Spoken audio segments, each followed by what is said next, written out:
Hello students, कैसे हैं आप लोग। बेसिक हम पढ़ रहे थे क्लास। अगर आप क्लास 12th में अभी आए हो तो 11th की कुछ ऐसी बेसिक्स है जिनका पता होना आपको बहुत जरूरी है। उसके बिना अगर आप 12th स्टार्ट करोगे तो आपको बीच में प्रॉब्लम आ सकती है, आपका इंटरेस्ट डाउन हो सकता है।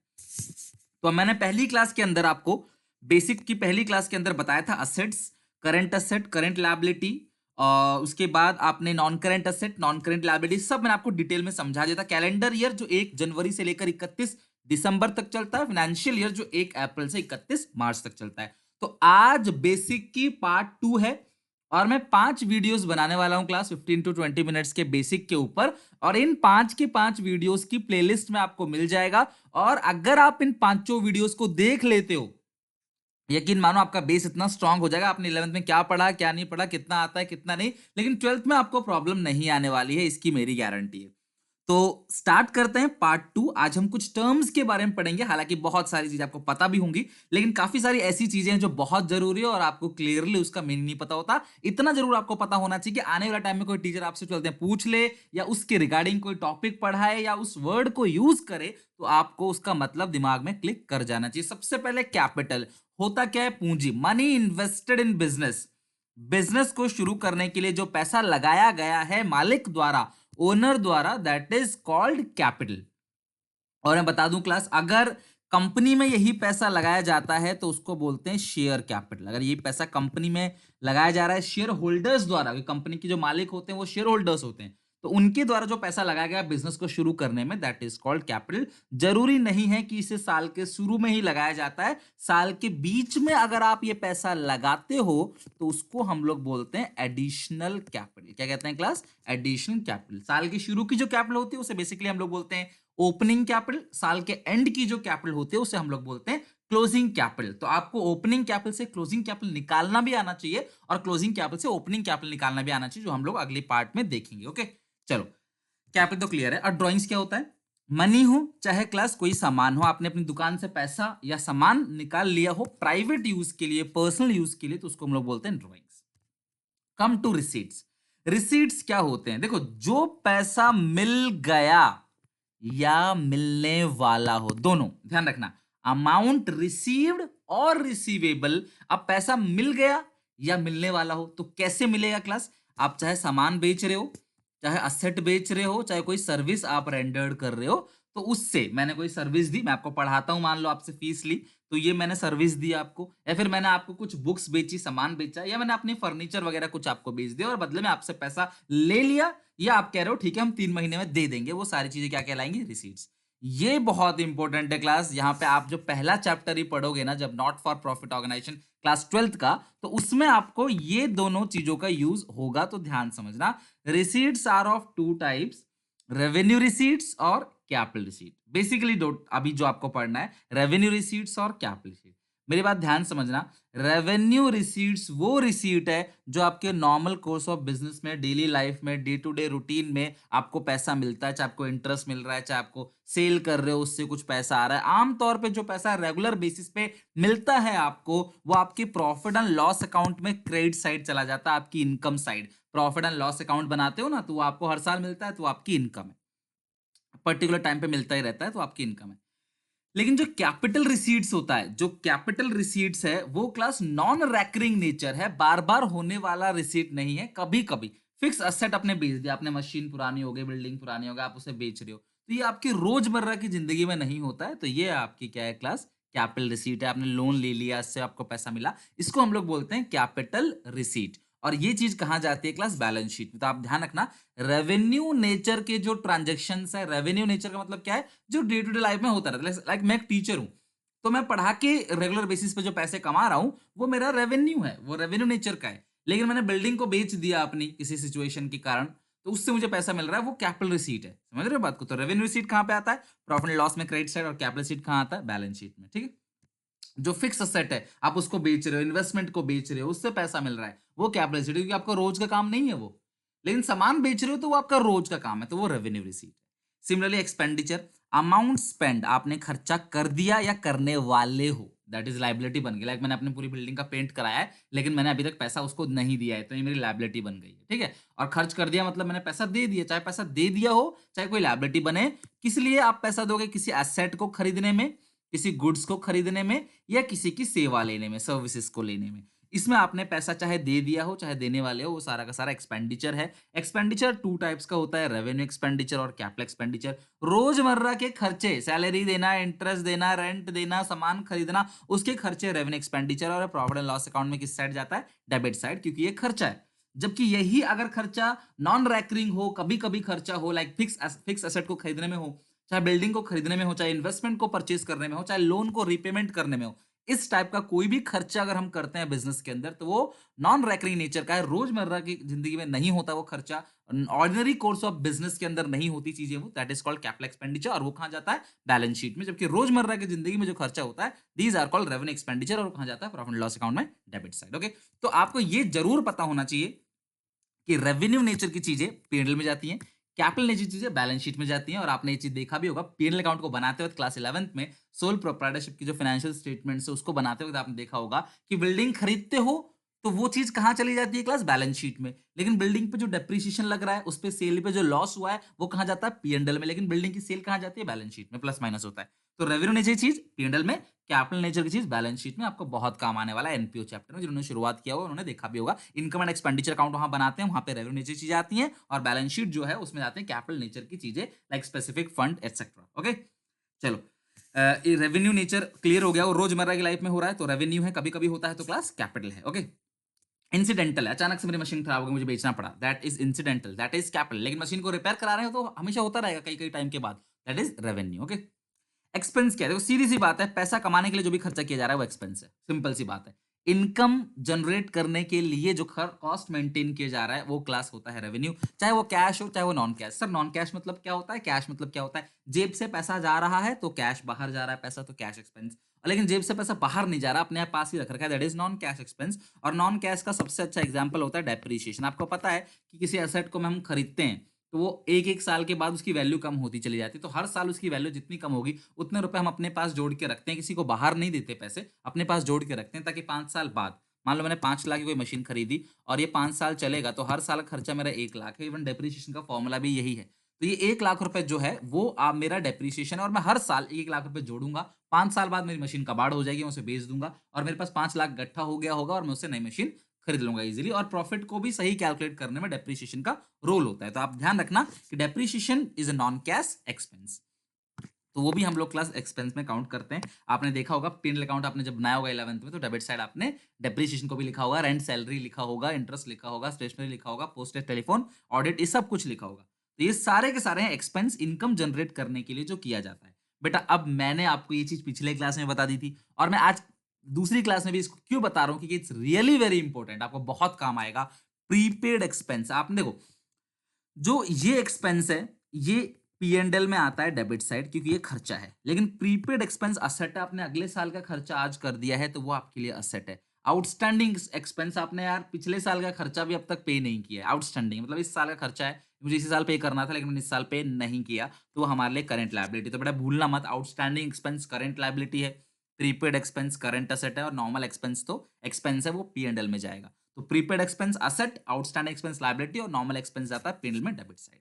इसी साल का खर्चा है, इसी साल पे करूंगा, एक्सपेंस है। इस साल का खर्चा है, खर्चा किस साल का है? इस साल का।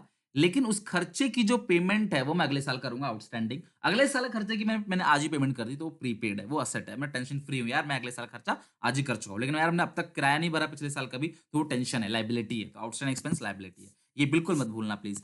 इनकम क्या होता है? डिफरेंस बिटवीन रेवेन्यू, सीधी सी बात है, रेवेन्यू में से एक्सपेंस को घटा दो तो इनकम आ जाएगा। बच्चे बोलते हैं सर प्रॉफिट का भी तो यही फॉर्मूला होता है, बेटा बिल्कुल सही बोल रहे हो, प्रॉफिट का भी यही फॉर्मूला होता है। मैं आज थोड़ा सा आपको डिफरेंशिएट करता हूँ। इनकम किसी का भी हो सकता है, इनकम किसी राह चलते आदमी का भी हो सकता है, कोई सामान खरीदे, किसी सामान को बेच दिया और उसे उसमें कुछ मुनाफा कमा लिया, वो पॉसिबल है, वो इनकम बोलेगा।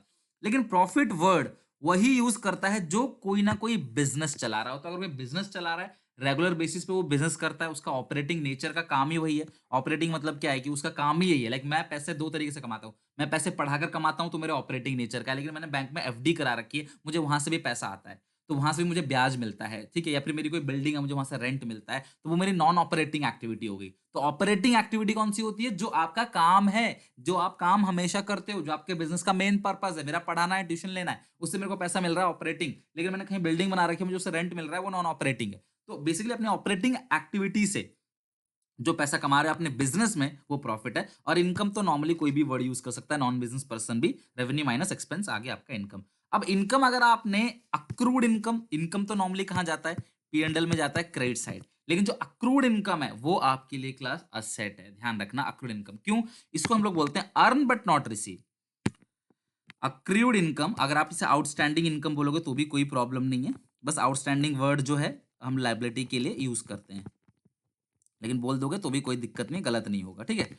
तो अर्न बट नॉट रिसीव, आपने कमा तो लिया है, आपके आपका हक है कि हाँ, आपने पैसा कमा लिया, आपने काम करके दे दिया पूरा, लेकिन आपको पैसा मिलना बाकी है। मान लो आपने साल आपका एंड 31 मार्च को होता है, आपने 15 मार्च को काम किया, आपको 15 अप्रैल को पैसा मिलने वाला है। तो 15 मार्च तो ये वाला साल हो गया, लेकिन पैसा आपको अगले साल मिलेगा, तो इस आप इसी साल की इनकम मानोगे कि भैया जिस दिन काम किया उस दिन इनकम, भले ही पैसा मिला हो चाहे ना मिला हो। तो that is called accrued income. मतलब हम मान लेंगे यार हमने कमा लिया, हम टेंशन फ्री, हमने काम कर दिया, बस पैसा मिलना बाकी है।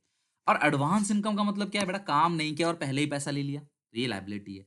तो नॉर्मल इनकम आपकी इनकम बन जाएगी, पेंडल में क्रेडिट साइड, अक्रूड इनकम आपके लिए एसेट है, जबकि एडवांस इनकम आपके लिए लायबिलिटी है, क्योंकि आपने बिना काम किए पैसा ले लिया है, तो आपकी जिम्मेदारी है कि आपको काम पूरा करके देना पड़ेगा, सर पे आगे tension. That is called advance income. और बेटा हमेशा ध्यान रखना, ये करंट इसलिए बोलता हूं मैं, चाहे आउटस्टैंडिंग हो, चाहे प्रीपेड हो, चाहे एडवांस हो, चाहे अक्रूड हो, क्योंकि ये विद इन 12 मंथ्स इसका सेटलमेंट हो जाता है, इसीलिए इसे हम बोलते हैं करंट लायबिलिटी और करंट एसेट।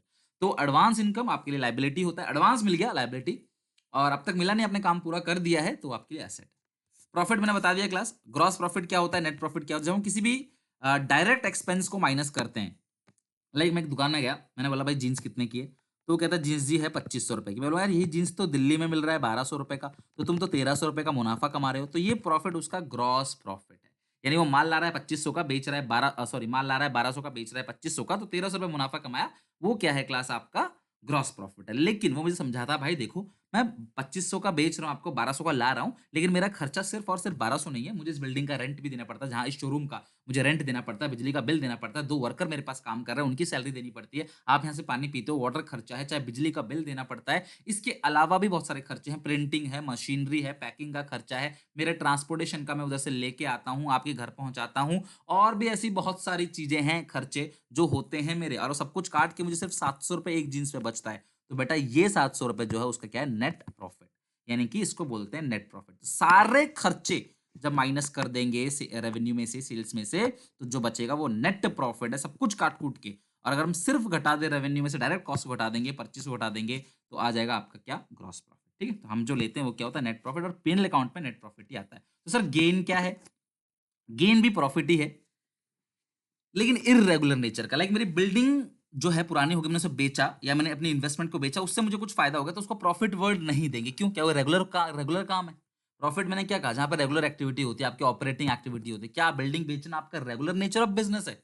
नहीं। कभी कभी ऐसा होगा, बिल्डिंग बेचा, फर्नीचर बेचा, पुरानी हो गई, तो वो कभी कभी का है ना, तो उसको कहते हैं, क्या कहते हैं क्लास? गेन कहते हैं। तो ध्यान रखना, कोई फिक्स एसेट अगर आप बेचते हो, अपने बिजनेस की इन्वेस्टमेंट बेचते हो, उससे कोई फायदा होता है, तो उसको हम लोग क्या कहते हैं? गेन। और उससे नुकसान हो जाए तो लॉस। तो लॉस मतलब क्या? कोई भी एक्सपेंस अगर ज्यादा है और इनकम कम है, एक्सपेंस ज़्यादा हो गया, तो वो लॉस है, चाहे वो रेकरिंग हो, चाहे नॉन रेकरिंग हो, किसी भी बिज़नेस का हो, उसको तो हम लोग एक ही वर्ड देते हैं, क्या? लॉस। ओके?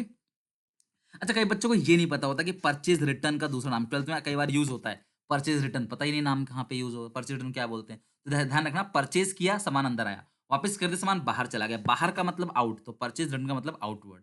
अगर मैंने कोई सामान खरीदा, मुझे पसंद नहीं आया, मैं वापस कर रहा हूँ, तो मेरे दुकान से, सॉरी, मेरे घर से सामान वो जा रहा है वापस, आउट हो रहा है, आउटवर्ड। और अगर मैं किसी को बेच रहा हूँ और कस्टमर मुझे वापस कर दे रहा है, तो सामान मेरे शोरूम में, दुकान में वापस आ जाएगा, इन। इसको बोलते हैं रिटर्न इनवर्ड। तो आप प्लीज़ इसी ट्रिक से याद रखना, परचेज़ रिटर्न और सेल्स रिटर्न। क्लास देखो, मैं आपके 12th को स्टार्ट करने से पहले आपकी 11th को बेस कर रहा हूँ, स्ट्रॉन्ग कर रहा हूँ। तो प्लीज़ वीडियो को लाइक कर देना, अगर आप वीडियो देख रहे हो तो चैनल को सब्सक्राइब करके बेल आइकन दबा देना। आप समझ सकते हो कि मैं किस लेवल की तैयारी आपको इस साल कराने वाला हूँ। 100 आउट ऑफ 100, और एक-एक बच्चा पास होगा जो शुरू से फॉलो करेगा। फ्री ऑफ कॉस्ट है, चैनल पे सब कुछ अवेलेबल है। आप बस वीडियोज़ देखते चले जाओ, डेली बेसिस पे आधा 1 घंटा पढ़ते चले जाओ, इतना ही बहुत है। अगर शुरू से कर रहे हो तो 100 आउट ऑफ 100 लेके आ सकते हो। यही काम आप नवंबर, दिसंबर, जनवरी में करोगे तो क्लास थोड़ा-सा पैनिक रहेगा। तो ध्यान रखना, अभी स्टार्ट हुआ है सेशन, प्लीज़ मेहनत करो, घर पे आधा 1 घंटा डेली देखो, और आराम से आपका सब कुछ क्लियर हो जाएगा। अच्छा, जो पैसा डूब गया, वेरी इंपॉर्टेंट दिस कॉन्सेप्ट। देखो, मैंने किसी को सामान उधार बेचा, वो डेटर है। अगर वो पैसा लेके भाग गया तो that is called bad debts. Bad मतलब खराब, डेट मतलब कर्जा, जो पैसा डूब गया, amount irrecoverable from debtors. Debtor से पैसा नहीं मिल सकता, इरिकवरेबल है, that is called bad debts. Sir provision for bad and doubtful debt क्या होता है? देखो, मुझे डाउट लग रहा है कि यार पैसा डूब जाएगा, डाउट में यार ये इंसान पैसा देगा भी कि नहीं देगा। अच्छा, डाउट कैसे आता है? अपने पास्ट एक्सपीरियंस से। मुझे पता है हर साल ये पैसे देने में आनाकानी करता है। कई बार कस्टमर ऐसे होते हैं हर साल, अरे सर इतना कम ले लो, ये ले लो। हमें पता है पैसे कम देगा, वो कुछ नहीं, बहाना निकाल लेगा, सामान खराब निकल गया, ये हो गया, वो हो गया, कुछ ना कुछ पैसे आनाकानी करेगा देने में। डिस्काउंट मांगते हैं, ग्राहक का हक होता है। तो मुझे पता है कि यार ये पैसे जो है वो कहीं कम देगा। फिर मुझे ऐसा लग रहा है कि यार इंसान डूब रहा है, इसका बिजनेस जो है वो घाटे में जा रहा है, कोई लीगल एक्शन हो गया इसके ऊपर, या बीमार है बहुत, कहीं ऐसा ना हो कि उसकी डेथ हो जाए, ऐसी कोई सिचुएशन चल रही है। तो मुझे लग रहा है यार पैसा डूब ना जाए कहीं, that is called bad debts. ठीक है, डूब गया पक्का तो बैड डेट्स, और मैं डाउट है कि डूब ना जाए कहीं तो मैं पहले से तैयार रहूंगा। अकाउंट्स का एक कॉन्सेप्ट है जो हम सीखेंगे अगली क्लास में, प्रूडेंस कॉन्सेप्ट। प्रूडेंस कॉन्सेप्ट क्या कहता है कि अगर आपको लग रहा है कि फ्यूचर में कोई नुकसान हो सकता है तो आप पहले से ही उसका प्रोविजन बना लो। रेडी होके पहले से तैयार बैठो। आपको लग रहा है कि डूब सकता है तो आप पहले से प्रोविजन बना लो। उसको हम लोग बोलते हैं provision for bad and doubtful debt. चाहे डूब जाएगा चाहे डाउट में, सबके लिए आप प्रोविजन बना लो। उसके बाद क्या होता है? Discount on debtor. बेटा देखो, अब मान लो सबसे पहले आपके डेटर से 50,000 के, ध्यान रखना ये क्रोनोलॉजिकल ऑर्डर मिस मत करना, ठीक है? तो सबसे पहले हम डेटर में से बैड डेट को माइनस करते हैं, जो पैसा डूब गया। मान लेते हैं 5,000 डूब गया, पक्का डूब गया, मुझे पता है पैसा नहीं मिलेगा, वो इंसान मर गया, इंसॉल्वेंट हो गया, डूब गया, बचे 45,000। अब मुझे इन 45,000 में से भी 10% डाउट है कि यार ये भी पैसे कम दे सकते हैं, मुझे डाउट है। तो मैंने घटा दिया, 4500 आ गया, 40,500, ठीक है? तो लाइन बाय लाइन आपने माइनस करना होता है। पहले बैड डेट, ये आपने 11th में सीखा होगा, पहले बैड डेट, दूसरा प्रोविजन फॉर डाउटफुल डेट आपको माइनस करना है, फिर आपने माइनस करना है डिस्काउंट ऑन डेटर्स, ठीक है? मान लेते हैं वो 10% है तो 4050। तो यानी कि 40,500 में से आपने जो बाकी बचे हुए हैं 40,500, उनको भी आपने डिस्काउंट दे दिया, 36,450 आपका बचेगा। तो आपने लाइन बाय लाइन सबसे पहले डेटर में से क्या माइनस करना है? बैड डेट, ये डेटर्स है। तो डेटर में से सबसे पहले क्लास आपने बैड डेट माइनस करना है, फिर provision for doubtful debt minus करना है, फिर माइनस करना है डिस्काउंट ऑन डेटर। तो बैड डेट मतलब पक्का डूब गए, प्रोविजन मतलब डाउट है, और बाकी जो बच्चे आप खुशी से उनको डिस्काउंट दे रहे हो, that is discount on debtors. तो ये आपका लास्ट अमाउंट बचेगा जो बैलेंस शीट में जाता है।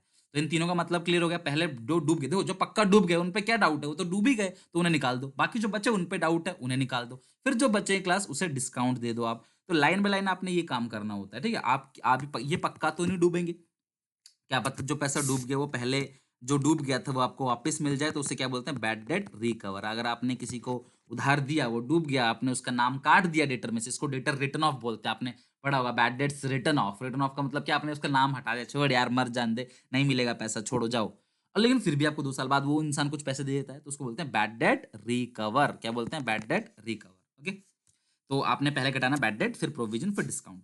डेप्रिसिएशन क्या होता है? Fall the value of asset. किसी भी एसेट की वैल्यू अगर कम हो जाती है, उसको इस्तेमाल करने से, wear and tear, passage of time और चेंज इन टेस्ट प्रेफरेंस, लोगों का उसकी वजह से वैल्यू कम हो जाए, या ऑब्सोलेंस की वजह से, किसी भी वजह से वैल्यू कम हो जाए, तो उसको डेप्रिसिएशन। और ये जाता है पिन अकाउंट में डेबिट साइड, इसको बोलते हैं नॉन कैश एक्सपेंस। सॉल्वेंट किसको कहते हैं क्लास? जो इस पोजीशन में है कि अपने कर्जों की पेमेंट कर सकता है। मेरे उदाहरण में दे दूंगा, कोई दिक्कत नहीं, प्रॉपर्टी बेच के, इतनी प्रॉपर्टी है मेरे पास। लेकिन अगर मेरे पास प्रॉपर्टी नहीं है तो उसको क्या बोलते हैं? इंसॉल्वेंट। इंसॉल्वेंट मतलब दिवालिया हो गया, वो अपने कर्जों की पेमेंट नहीं कर सकता। ओके, तो इंसॉल्वेंट जो हम लायबिलिटी पेमेंट नहीं कर सकता, सॉल्वेंट जो हम लायबिलिटी पेमेंट कर सकता है। मेरे पास सब कुछ बेच के भी अपना कर्जा नहीं चुका पाऊंगा यार, मैं दिवालिया हो गया, इंसॉल्वेंट। लेकिन मैं दे सकता हूँ घर बार बेच के, थोड़ा सा कर्जा है, कर्जा 10 लाख का है, प्रॉपर्टी 1 करोड़ की है, आराम से निपटा दूंगा। लेकिन प्रॉपर्टी 1 करोड़ की, कर्जा 10 करोड़ का है, कहां से दूंगा? तो मैं हो गया इंसॉल्वेंट। तो ये सेकंड पार्ट था जिसके अंदर मैंने सारे कॉन्सेप्ट खत्म किया। आई होप आपको अच्छा लगा होगा। इनको अच्छे से नोट भी कर सकते हो क्लास, आप वीडियो पॉज करके चैनल को लाइक कर देना, वीडियो लाइक कर देना, चैनल को सब्सक्राइब करके बेल आइकन दबा देना, सारे दोस्तों में शेयर कर देना। थर्ड पार्ट में लेके आऊंगा और आपको बेसिक कॉन्सेप्ट स्ट्रॉन्ग करूंगा। 5 कॉन्सेप्ट खत्म करने के बाद 5 वीडियो, जो 3 वीडियो और आएंगी, उसके बाद देखना क्लास आप 12th में बिल्कुल आग लगा दोगे। ठीक है, टेक केयर, बाय बाय, मिलते हैं नेक्स्ट वीडियो में।